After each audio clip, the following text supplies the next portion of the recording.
প্ৰথমে মই আজিৰ সভাৰ সভাপতি মহোদয়, উদ্বোধক মহোদয়, বন্তি প্ৰজ্বলক মহোদয়, নিৰ্দিষ্ট বক্তা, বিশিষ্ট অতিথি আৰু মোৰ শ্ৰদ্ধাৰ অতিথিবৃন্দ আৰু উপস্থিত সকলোকে আন্তৰিক অভিবাদন জনাইছোঁ।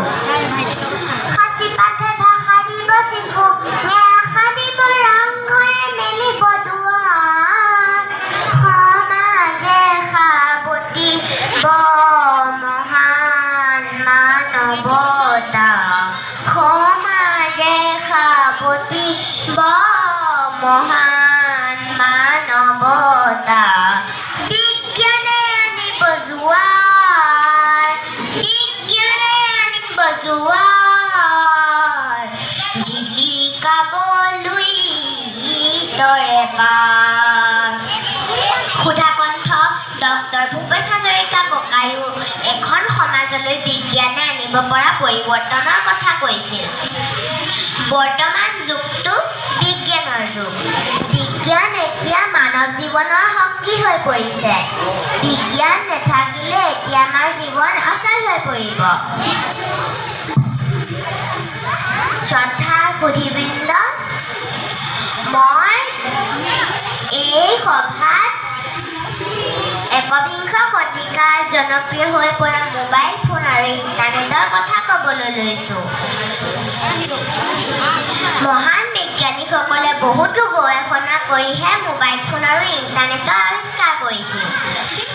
গতিকে সেইবোৰ আমি সঠিক ৰূপত ব্যৱহাৰ কৰিলেহে তেওঁলোকৰ কষ্টক শ্ৰদ্ধা জনোৱা হ'ব।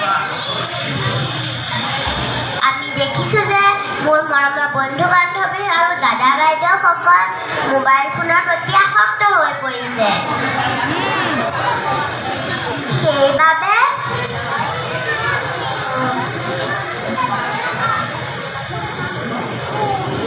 সেইবাবে সময়ৰ অপচয় হৈছে, লগতে চিন্তা শক্তি আৰু সৃষ্টিশীলতা নষ্ট হৈছে বুলি জ্যেষ্ঠসকলে আলোচনা কৰা মই প্ৰায়ে শুনো।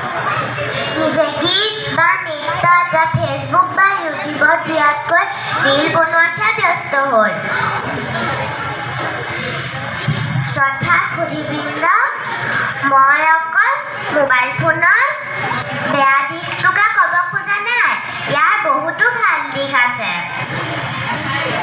যেনে গুগল মিট, জুম এপ আদিৰ সহায়ত আমি ঘৰতে শিক্ষা ল'ব পাৰোঁ।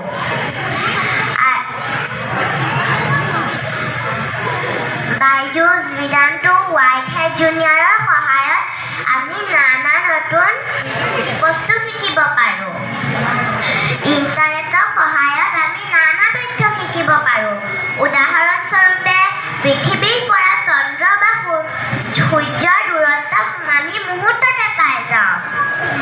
চলচ্চিত্ৰ আৰু সংগীত আমি উপভোগ কৰিব পাৰোঁ। দূৰত থকা আপোন মানুহৰ লগত আমি যোগাযোগ কৰিব পাৰোঁ। বন্ধু বান্ধৱীসকল, সকলো দিশৰ বেয়া আৰু ভাল থাকে। ভালখিনি গ্ৰহণ কৰি আমি আগবাঢ়ি যোৱাটোৱে আমাৰ কৰ্তব্য। কেলে আমিয়ে দেশৰ ভৱিষ্যত। পুনৰ ভূপেন হাজৰিকা ককাৰ গীতেৰে সামৰণি মাৰিব খুজিছোঁ। তুমি নতুন পুৰুষ, তুমি নতুন নাৰী, অনাগত দিনৰ জাগ্ৰত প্ৰহৰী। ধন্যবাদ।